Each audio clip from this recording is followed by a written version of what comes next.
Hello friends, I am Dr. Avinash Naik. In this video, we are going to talk about the role of assessors or evaluators in the evaluation or assessment of assignment responses.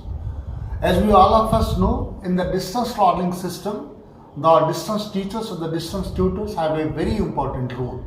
A distance teacher should study the self-learning materials thoroughly before taking up the responsibility of evaluation of assignment responses. The distance teacher should compensate for the weaknesses of the assignment, the units or the lessons, and give appropriate grades and marks to the learners. He should try to break the isolation of the distance learners. He should try to sustain the motivation of the distance learners. He should try to evaluate and grade the assignment responses appropriately. He should try to help the learners in improving and advancing their studies with the help of purposeful comments. Now let us discuss how the distance teachers or distance tutors evaluate the assignment responses. While evaluating the assignment responses, the distance teachers make use of the discriminating factors. These discriminating factors, they help the distance teachers in discriminating between a weak response and a good response and a better response when they are favorable. They also affect the evaluation process when the discriminating factors are not favorable.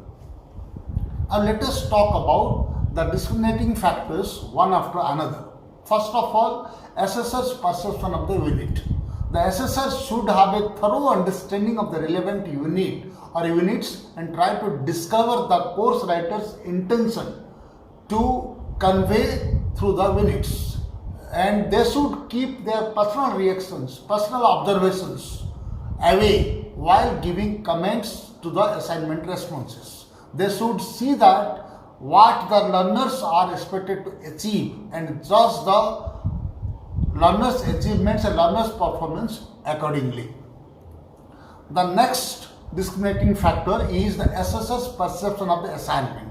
Now the next point is how the assessor should perceive the assignment. The assessor should understand the assignment questions in a proper way. If they don't interpret and understand the assignment question the right way, it can cause errors in assessment. This problem can be avoided by giving guidelines, clear-cut guidelines by the course writers, the course team, so that and the assessors or evaluators are properly trained before they are given the responsibility of evaluating the assignments. A better understanding of the strengths and weaknesses of the assignment responses will help the evaluators evaluate the assignments in a proper manner. Now the next factor, the next discriminating factor that affects evaluation is the tendency of being lenient or strict. There are some assessors or evaluators who tend to be very lenient, and there are some assessor evaluators who tend to be very strict.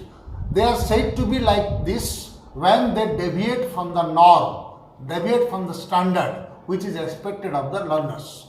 People who are lenient while evaluating one assignment response may be very strict while evaluating another assignment response of a different course. So we can say that no one is absolutely lenient or strict.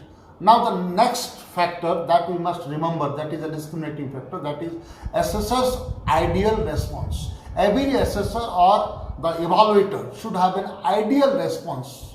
The course writing team, the people who prepare the course materials, while preparing the assignments, they should prepare an ideal response for the evaluators so that they will use it as a norm or standard and they don't deviate from the norm. This will not only help the people who are not initiated or introduced into the system, it will also help the experienced and perfect teachers to give their own inputs so that the assessment is authentic and judicious. And the teachers can also be trained to prepare ideal assignment responses before they start evaluating the assignment responses. Now the next one is a very important factor, that is the assessor's attention span.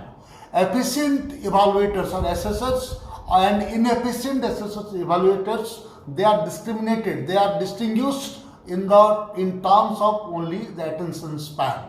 Attention span refers to the ability of a teacher, ability of an assessor to objectively evaluate an assignment response over a period of time.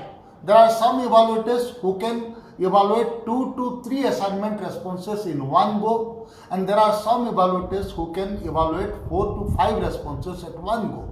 Research shows that the attention span of the teachers reduces as they continue crossing the attention span. If the attention span of a teacher is 4 or 5, then after evaluating the 5 assignment responses, the teacher will not be able to evaluate the next assignment properly, and the evaluation will be affected. So the teachers should be cautioned or warned against hurrying, making hurried evaluation or casual evaluation, because if they do it, that will cause erratic evaluation, and this will also demotivate the learners. Now, the next important thing that the assessors, the evaluators should do, that is record keeping. They must keep proper record of the assignment responses that they evaluate. That helps them give personalized comments related to the progress and performance of the learners on the one end, and it also helps them avoid duplicate, unnecessary duplicate work. And most importantly, it also helps them maintain an account of the payments that they have received for evaluation of assignment responses. The next one is the turnaround time. There should be a fixed time, or time frame for the turnaround time, that is the time taken by a study center to receive, to process, to evaluate the assignments and send or give it back to the learners after they are evaluated. Generally, the turnaround time is 6 to 8 weeks. The evaluated assignments should be given to the learners well in advance before the term and examinations, because they are able to go through the assignment responses and improve their performance and prepare for the examinations appropriately. Now let us talk about some ethical principles that the teachers should keep in mind while evaluating the assignment responses. They should return the assignment to the learners. The teachers should return the assignment response to the learners after they are evaluated in time. Then they should avoid harsh, rude personal comments while commenting on the assignment responses. They should be unbiased and impartial in the assessment of the assignment responses. They should give appropriate, supportive and constructive feedback to the learners, and they should give feedback on all aspects of evaluation and assignment responses, and they should also motivate the learners to apply their knowledge in real life situations and new perspectives. Assessment, they should try to make the assessment objective and impartial, and those people who are competent, those who are acquainted with the open and distance learning system, they should be given the responsibility of evaluating the assignments. And evaluators should be careful and responsible, and whatever grades they give to the learners, they should match with their answers and they should match with the contents in the syllabus. Evaluators should maintain a balance between being very strict and very lenient, and learners should not be penalized for any fault of the designers of the assignments. The grades and marks which are given to the learners, they should be shared with the parents and the guardians unless it is otherwise demanded. Focus of a good education system should be on the real assessment of the learners.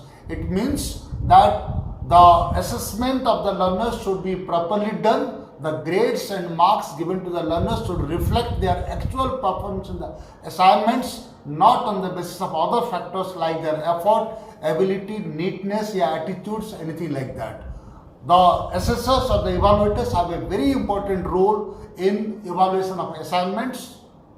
So we all, while evaluating the assignments, we should be very careful in such assignments. Thank you very much.